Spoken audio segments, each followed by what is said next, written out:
എല്ലാവർക്കും വന്ദനം. നമുക്ക് പുതിയ മാസത്തിൽ, പുതിയ ആഴ്ചയിൽ പുതിയ ചിന്തകളും പുതിയ ദൂതുകളും പുതിയ ബലവും പുതിയ കൃപയും തന്നുകൊണ്ട് കർത്താവ് ജയകരമായിട്ട് നമ്മെ വഴി നടത്തുകയാണ്. യേശുക്രിസ്തു ഇന്നലെയും ഇന്നും എന്നേക്കും അനന്യൻ അല്ലെങ്കിൽ മാറ്റമില്ലാത്തവനെന്ന് കർത്താവിൻ്റെ വചനം പറയുന്നു. മാറ്റമില്ലാത്ത കർത്താവ്. അതുകൊണ്ടാണ് പത്രോസ് അപ്പോസ്തലൻ പറഞ്ഞത്, ഞങ്ങൾക്ക് ലഭിച്ച അതേ വിശ്വാസം ലഭിച്ചവർക്ക് എഴുതുന്നത്.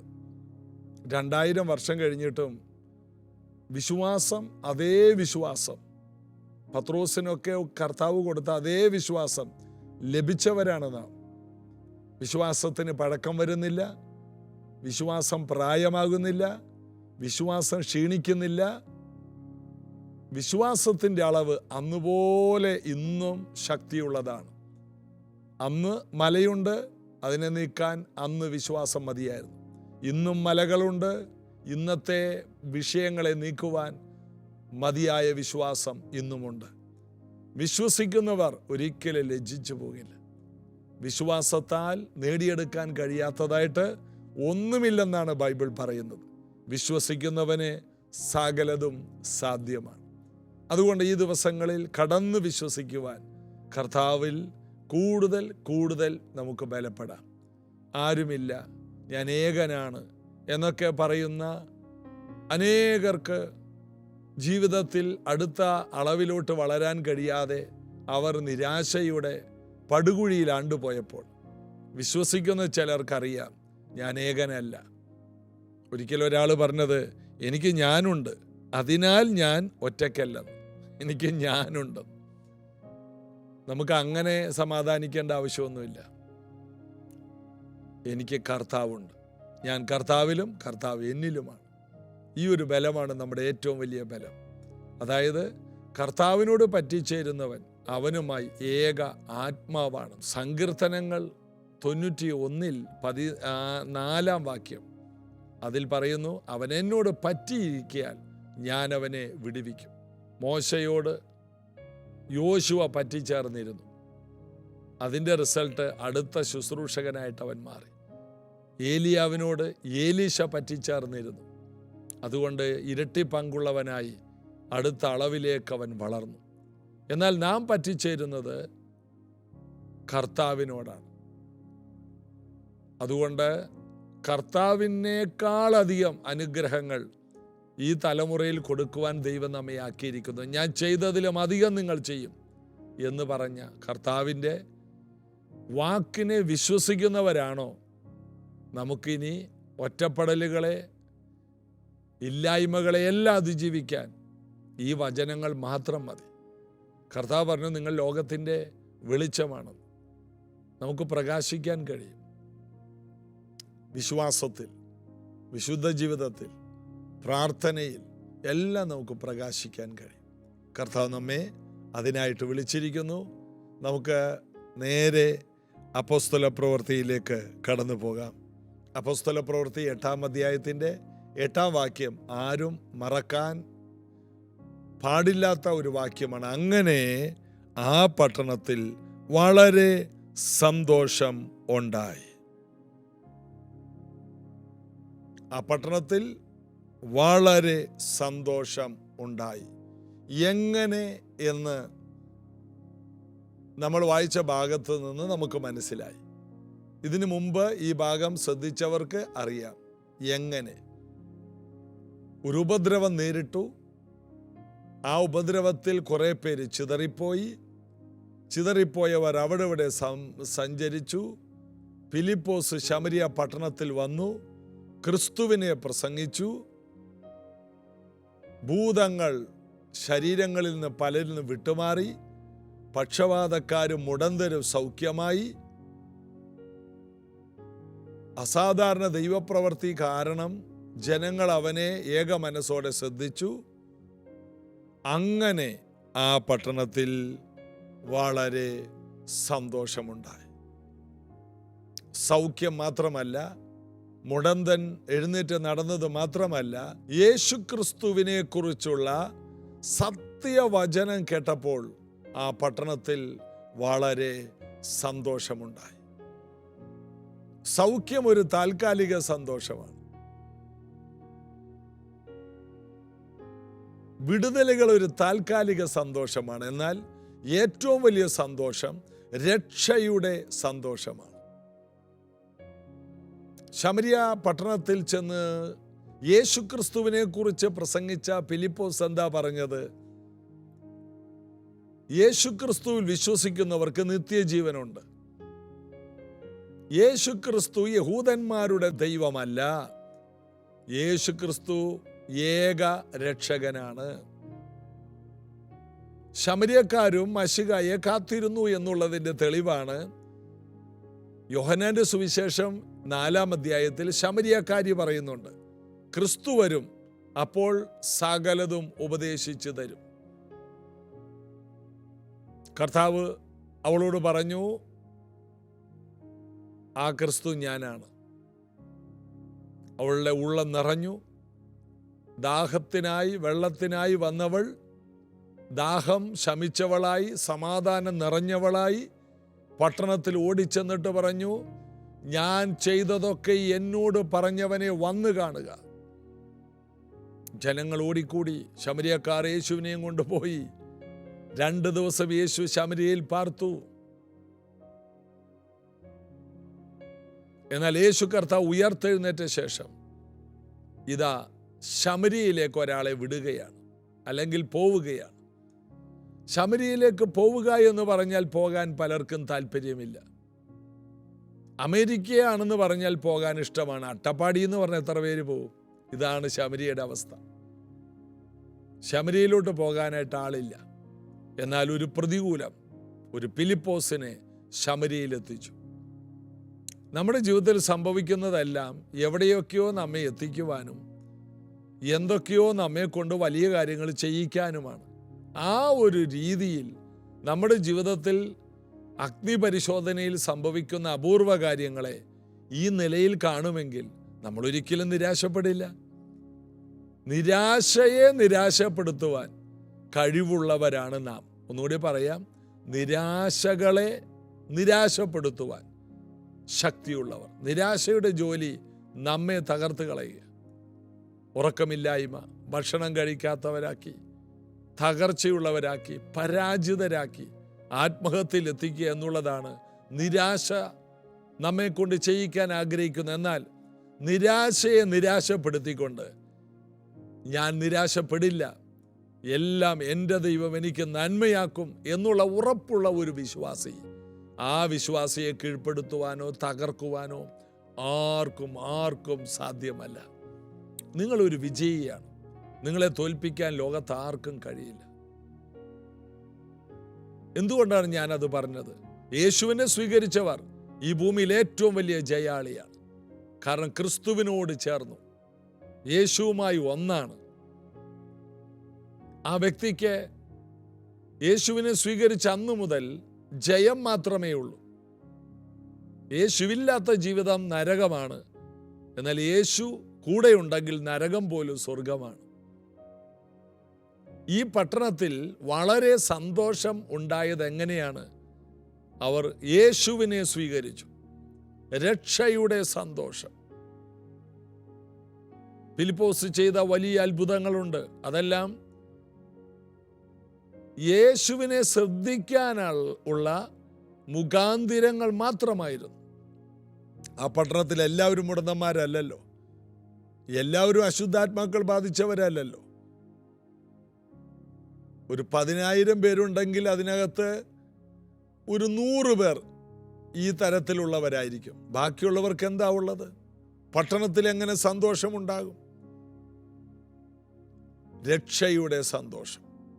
51 സങ്കീർത്തനത്തിൽ ദാവീദ് എടുത്തു പറഞ്ഞത്, കർത്താവേ, എൻ്റെ രക്ഷയുടെ സന്തോഷം എന്നിൽ നിന്ന് പോകരുതേ, നിന്റെ പരിശുദ്ധാത്മാവ് എന്നിലുണ്ടാകണം. ഈ രക്ഷയുടെ സന്തോഷം. ഇന്ന് പല കുടുംബങ്ങളിലും രക്ഷയുടെ സന്തോഷം നഷ്ടപ്പെട്ടു. അതുകൊണ്ടാണ് സഭായോഗങ്ങളെ ഉപേക്ഷയായി വിചാരിക്കുന്നത്. വെറും താൽക്കാലിക ജോലിയിൽ ഉള്ള സന്തോഷം പോലും രക്ഷയിലില്ലെന്ന് പറഞ്ഞാൽ അങ്ങനെയുള്ളവർ രക്ഷിക്കപ്പെട്ടതാണോ? രക്ഷയുടെ സന്തോഷം കെട്ടുപോകരുത്. ഇറങ്ങിത്തിരിച്ച കാലത്ത് ഭയങ്കര ഉന്മേഷവും ഉത്സാഹവും ഒരു പ്രാർത്ഥന എവിടെയുണ്ടെങ്കിലും അവിടെയെല്ലാം ഓടുന്നൊരു സമയം ഉണ്ടായില്ലേ? അത് രക്ഷയുടെ സന്തോഷമാണ്. ഉറക്കളിക്കാനും ഒരുമിച്ച് കൂടാനും മണിക്കൂറുകൾ പ്രാർത്ഥിക്കാനും കിലോമീറ്ററുകൾ യേശുവിന് വേണ്ടി നടക്കാനും അങ്ങനെയൊക്കെ കഴിഞ്ഞ പലരും ഇന്ന് വാഹനമായി സൗകര്യങ്ങളായി സഭായോഗങ്ങൾക്ക് വൈകി വരുന്നവരായി രക്ഷയുടെ സന്തോഷം നഷ്ടപ്പെട്ടു എന്ന് അങ്ങനെയുള്ളവർ അവരെ തന്നെ പരസ്യമായി കാണിക്കുന്നതാണ്. നിങ്ങളുടെ രക്ഷയുടെ സന്തോഷം പോകരുത്. കർത്താവുമായിട്ടുള്ള ബന്ധം കുറയരുത്. ദാവീദ് പ്രാർത്ഥിച്ചു, ഈ സന്തോഷം എന്നിൽ നിന്ന് പോകരുതേ. ആ പട്ടണത്തിൽ വളരെ സന്തോഷമുണ്ടായി. ഏറ്റവും വലിയ സന്തോഷം, ഞാൻ പാപിയല്ല, ഞാൻ പുതിയ സൃഷ്ടിയാണ്, എൻ്റെ പാപം മുഴുവൻ യേശു ക്രൂശിൽ മായിച്ചു. ഇതാണ് ഏറ്റവും വലിയ സന്തോഷം. മാത്രമല്ല, ന്യായപ്രമാണം മുഖാന്തരം എനിക്ക് വന്ന എല്ലാ ശാപങ്ങളും കുറ്റങ്ങളും യേശു ക്രൂശിൽ ചുമന്നു മാറ്റി. മരത്തിൽ തൂങ്ങുന്ന ഏവന് ശപിക്കപ്പെട്ടവൻ എന്ന് എഴുതിയിരിക്കുന്നത് പോലെ ക്രിസ്തു എനിക്ക് വേണ്ടി ശാപമായി. ഇനി ഞാൻ ശാപമല്ല, ഞാനൊരു അനുഗ്രഹമാണ്. എൻ്റെ വീടൊരു ശാപമല്ല, ഞങ്ങളൊരു അനുഗ്രഹമാണ്. ഞങ്ങളുടെ പട്ടണം ഇനി ഒരു ശാപമല്ല, ഞങ്ങളുടെ പട്ടണം ഒരു അനുഗ്രഹമാണ്. ഈ ഒരു സത്യത്തിൻ്റെ ബോധ്യമാണ് ആ പട്ടണത്തിൽ വളരെ സന്തോഷം കൊണ്ടുവന്നത്. രക്ഷയുടെ സന്തോഷം. ഈ സന്തോഷത്തെ നഷ്ടപ്പെട്ടു പോയവർ അതിനെ തിരിച്ചു പിടിക്കണം. മരണത്തിനപ്പുറമുള്ളൊരു ജീവിതമുണ്ടെന്നുള്ളൊരു സന്തോഷം. എല്ലാ പ്രാർത്ഥനയ്ക്കും യേശു മറുപടി തരും എന്നുള്ള ഒരു സന്തോഷം. ഞാൻ ഏകനല്ല, എവിടെ പോയാലും കർത്താവ് എൻ്റെ കൂടെയുണ്ട്. ഞാൻ കൂരിരുളിലൂടെ പോയാലും എനിക്ക് ഒറ്റയ്ക്ക് പോകാൻ പറ്റില്ല. എന്നിലുള്ളവൻ ലോകത്തിലുള്ളവനേക്കാൾ വലിയവനാണ്. ഇങ്ങനെയുള്ള ബോധ്യങ്ങൾ രക്ഷിക്കപ്പെട്ട ഒരാളുടെ ഉള്ളിൽ ഉണ്ടാകുമ്പോൾ ആ വ്യക്തിയിൽ നിന്ന് ഓവർഫ്ലോ ആകുന്നതാണ് രക്ഷയുടെ സന്തോഷം. അങ്ങനെ ആ പട്ടണത്തിൽ വളരെ സന്തോഷം ഉണ്ടായി. ആ പട്ടണത്തിൽ വലിയ മന്ത്രവാദികൾ ഉണ്ടായിരുന്നു. അവർ ആ പട്ടണത്തിൽ സന്തോഷമല്ല കൊണ്ടുവന്നത്, ഭയമാണ് കൊണ്ടുവന്നത്. അവിടെ നമുക്ക് അത് കാണാം 9-ാമത്തെ വാക്യത്തിൽ. എന്നാൽ ശീമോൻ എന്ന് പേരുള്ള ഒരു പുരുഷൻ ആ പട്ടണത്തിൽ ആഭിചാരം ചെയ്തു. താൻ മഹാൻ എന്ന് പറഞ്ഞ് ശമര്യക്കാരെ ഭ്രമിപ്പിച്ചു പോന്നു. ഇതിനു മുമ്പ് നടന്നത് ജനങ്ങൾ മുഴുവനും ഭയവിഹുലരായിത്തീരുന്ന ആഭിചാരങ്ങളായിരുന്നു. മന്ത്രവാദത്തിന്റെ ശക്തി എന്തെന്ന് ഈ ശീമോൻ അവിടെ കാണിച്ചു കൊടുത്തു. അദ്ദേഹം പറഞ്ഞിരുന്നത് 10-ാം വാക്യം, ഇവൻ മഹതി എന്ന ദൈവശക്തിയാകുന്നു എന്ന് പറഞ്ഞ് ആബാലവൃദ്ധം എല്ലാവരും അവനെ ശ്രദ്ധിച്ചു വന്നു. എന്നാൽ നമ്മൾ അതിന്റെ തൊട്ടു മുകളിൽ വായിച്ചു 6-ാം വാക്യത്തിൽ, ഫിലിപ്പോസ് ചെയ്ത അടയാളങ്ങളെ പുരുഷാരങ്ങൾ കേൾക്കുകയും കാണുകയും ചെയ്യുകയാൽ അവൻ പറയുന്നത് ഏക മനസ്സോടെ ശ്രദ്ധിച്ചുകൊണ്ടിരുന്നു. ഫിലിപ്പോസ് ചെയ്ത അത്ഭുതങ്ങളും അടയാളങ്ങളും കണ്ടപ്പോൾ അത് ജനങ്ങൾക്ക് വിടുതലിന്റെ അടയാളങ്ങളാണ്. മുമ്പ് പറഞ്ഞവൻ ആ മഹതി എന്ന ശക്തിയാണെന്ന് പറഞ്ഞവൻ കാണിക്കുന്നത് ഇരുന്ന ഇരിപ്പിടത്തിൽ ചമ്രം പടിഞ്ഞിരുന്നിട്ട് അങ്ങനെ വായുവിലൊന്ന് പൊങ്ങുക, താഴെ വരിക, പിന്നെ വെള്ളം മുകളിലോട്ട് എറിയുക, വെള്ളം മുകളിൽ നിർത്തുക. ഇങ്ങനെ മനുഷ്യർക്ക് യാതൊരു ഉപകാരവും ഇല്ലാത്ത കുറെ മന്ത്രവാദങ്ങൾ. ഒരു നാരങ്ങ എടുക്കുക, നാരങ്ങ മുകളിലോട്ട് എറിയുക, നാരങ്ങ മുകളിൽ നിൽക്കുന്നു. ഇതുകൊണ്ട് ആർക്ക് എന്ത് ഗുണമുണ്ട്? ഫിലിപ്പോസ് ചെയ്തതെല്ലാം ജനങ്ങൾക്ക് ഗുണമായി. പണ്ടൊരാള് ഒരു വലിയ കണ്ടുപിടുത്തം കണ്ടുപിടിച്ചെന്ന്. അതായത് കോഴിമുട്ടയുടെ പുറന്തോടിൽ മുടി വളരുന്ന വിദ്യ കണ്ടുപിടിച്ചു. വർഷങ്ങൾ കഷ്ടപ്പെട്ടിട്ടാണ്. എന്നാൽ അദ്ദേഹം വളരെ പട്ടിണി കിടന്നാ മരിച്ചെന്ന്. കാരണം കോഴിമുട്ടയുടെ തൊണ്ടിൽ മുടി വളരുന്നത് കൊണ്ട് ആർക്കും ഒരു ഗുണവും ഇല്ല. അതുകൊണ്ടാണ് പുള്ളി പട്ടിണി കിടന്ന് ചത്തയെന്ന്. എന്നാൽ തലയിൽ ഇത്തിരി മുടി വളരുന്നത് കണ്ടുപിടിച്ചിരുന്നെങ്കിൽ അവൻ ഈ കാലഘട്ടത്തിലെ സമ്പന്നനായാൽ. ഇവൻ ചെയ്യുന്ന അത്ഭുതങ്ങൾ ഇതാണ്. എന്താണ്? വായുവിൽ പൊങ്ങി നിൽക്കുക, ചാരമെടുത്തെറിഞ്ഞാൽ ചാരം താഴോട്ട് വരാതെ മുകളിൽ നിൽക്കുക.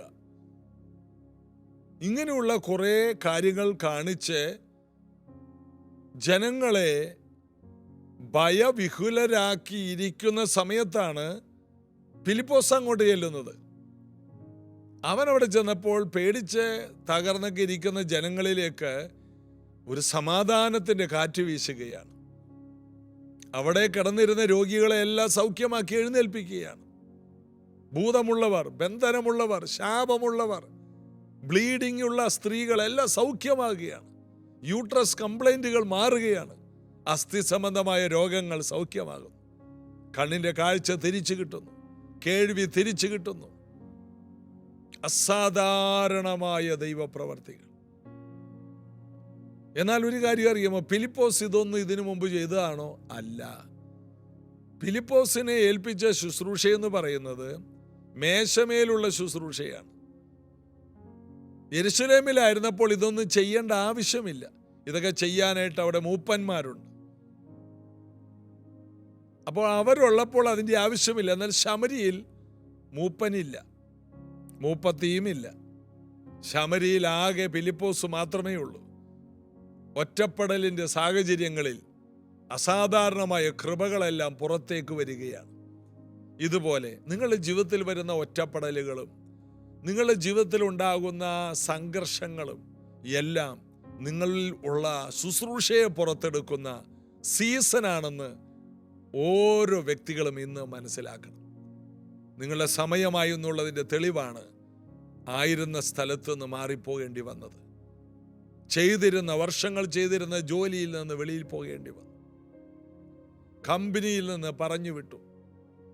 നാട് വിടേണ്ടി വന്നു. ഒറ്റപ്പെടലുകൾ ഉണ്ടായി. ആരും കൂട്ടിനില്ല. ഒരു നല്ല വാക്ക് പറയാൻ ആരുമില്ല. ഇങ്ങനെയുള്ള ഒറ്റപ്പെടലുകളാണ് ഫിലിപ്പോസിനെ ഒരു പട്ടണത്തിൻ്റെ സന്തോഷമാക്കി മാറ്റിയത്. തിരിച്ചറിയണം, എല്ലാവരും ഉള്ളപ്പോൾ പല ശുശ്രൂഷകളും നമ്മിൽ നിന്ന് പുറത്തു വരില്ല. എന്നാൽ ഒരു സീസൺ വരും, ആരുമില്ലാത്ത സമയത്ത് നമ്മുടെ ശുശ്രൂഷകളെല്ലാം തുറന്നു വരും. പിന്നോട്ട് പോകില്ല എന്ന ഉറച്ച തീരുമാനം എടുക്കുമ്പോഴാണ് മുന്നോട്ടുള്ള വഴികൾ തുറക്കുന്നത് എന്ന് ഞാൻ കേട്ടിട്ടുണ്ട്. അതുകൊണ്ട് നോ ടേണിംഗ് ബാക്ക്. ഞാൻ പുറകോട്ടില്ല, ഞാൻ മുന്നോട്ട് പോകും. ഇതായിരുന്നു ഫിലിപ്പോസിന്റെ വിജയം. ആ വിജയം ജീസസ് എവരിഡേ കേൾക്കുന്ന എല്ലാവർക്കും ഉള്ളതാണ്. യേശുവിൽ വസിച്ച ഫിലിപ്പോസ് മുഖാന്തരം പട്ടണത്തിൽ സന്തോഷമായെങ്കിൽ ആ മന്ത്രവാദിയുടെ മന്ത്രവാദത്തെ വെല്ലുന്ന സന്തോഷത്തെ, ഭയത്തെ വെല്ലുന്ന സന്തോഷത്തെ ഒരു പട്ടണത്തിൽ റിലീസ് ചെയ്യാൻ കഴിഞ്ഞെങ്കിൽ ആ ശക്തി ഇന്നും പരിശുദ്ധാത്മാവിൽ നമ്മിൽ വ്യാപരിക്കും. നാം മുഖാന്തരം അത് സംഭവിക്കും. നമുക്കത് വിശ്വസിക്കാം. നമുക്കൊരു വാക്ക് പ്രാർത്ഥിക്കാം. യേശുവിൻ നാമത്തിൽ ഇത് കേൾക്കുന്ന ഓരോ പ്രിയപ്പെട്ടവർക്കും ഈ വചനത്തിൻ്റെ ശക്തി വ്യാപരിക്കട്ടെ. അപ്പോസ്തല പ്രവൃത്തിയിലെ ഓരോ താളുകളിലെയും ഓരോ ചരിത്രത്തിൽ വ്യാപരിക്കുന്ന പരിശുദ്ധാത്മാവിൻ്റെ ശക്തി വ്യക്തികളെ തൊടട്ടെ. സൗഖ്യങ്ങൾ വ്യാപരിക്കട്ടെ. ഇത് കേൾക്കുന്നവർ ഫിലിപ്പോസിനെ പോലെ പോകുന്നിടത്തെല്ലാം സന്തോഷത്തെ പകരുന്നവരായി തീരട്ടെ. മന്ത്രവാദങ്ങളെ, ആഭിചാരങ്ങളെ അതിജീവിക്കുന്ന ദൈവശക്തിയെ പകർന്നു കൊടുക്കുവാൻ ഈ സീസണിൽ ഇത് കേൾക്കുന്നവരുടെ ഒറ്റപ്പെടലുകൾ, ഏകാന്തതകൾ കാരണമാകട്ടെ. കേൾക്കുന്നവരെല്ലാം കർത്താവിൽ ബലപ്പെടട്ടെ, സൗഖ്യം പ്രാപിക്കട്ടെ, സമാധാനവും ആനന്ദവും കൊണ്ട് നിറയട്ടെ. യേശുവിൻ നാമത്തിൽ ആമേൻ. കർത്താവിൽ നമുക്ക് അടിയുറച്ച് വിശ്വസിക്കാം. ഇന്ന് സഭയിൽ രാവിലെ 10:30 പ്രൈസ് ജനറേഷൻ ചർച്ചിൽ വെച്ച് രാവിലെ 10:30 ഉപവാസ പ്രാർത്ഥനയുണ്ട്. കടന്നു വരാൻ കഴിയുന്നവരെല്ലാം വരിക. കർത്താവിൽ നമുക്ക് ബലപ്പെടാം. കർത്താവിനെ ആരാധിക്കുന്നത് ഒരു സന്തോഷത്തിൻ്റെ ഭാഗമാണ്. രക്ഷയുടെ സന്തോഷത്തിൽ നിന്നുണ്ടാകുന്നതാണ് ആരാധന. ചില നിമിഷങ്ങൾ കൂടി നമുക്ക് യേശുവിനെ ചേർന്ന് പാടി ആരാധിക്കാം.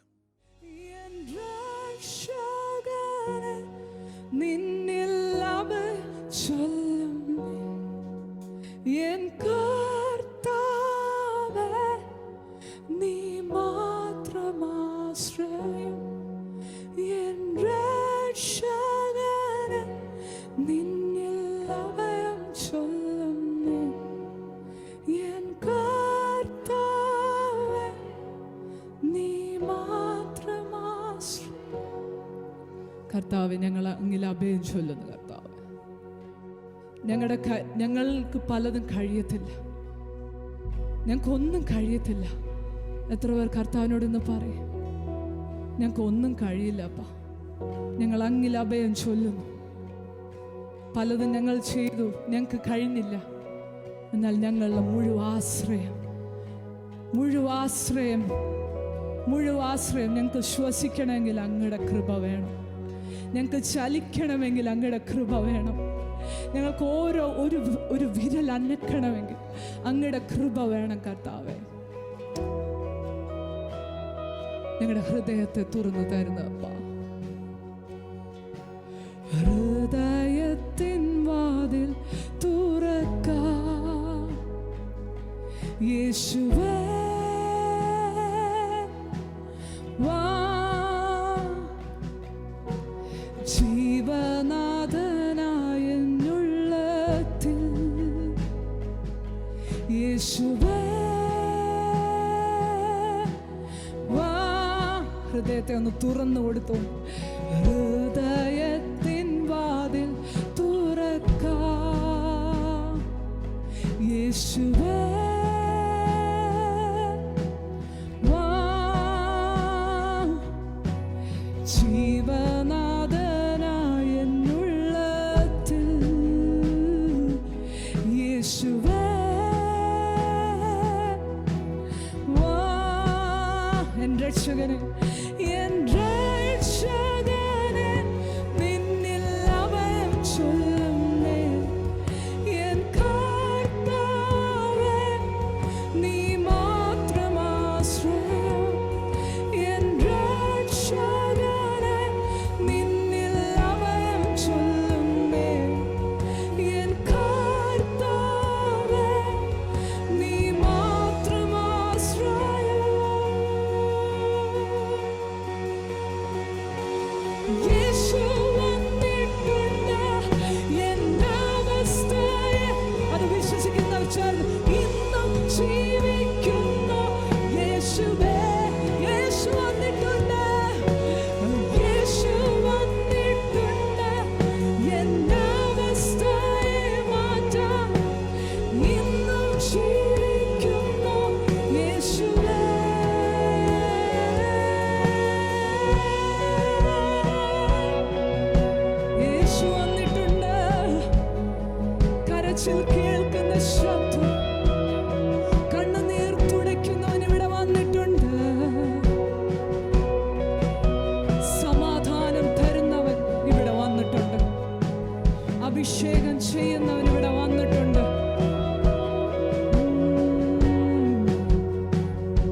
എൻ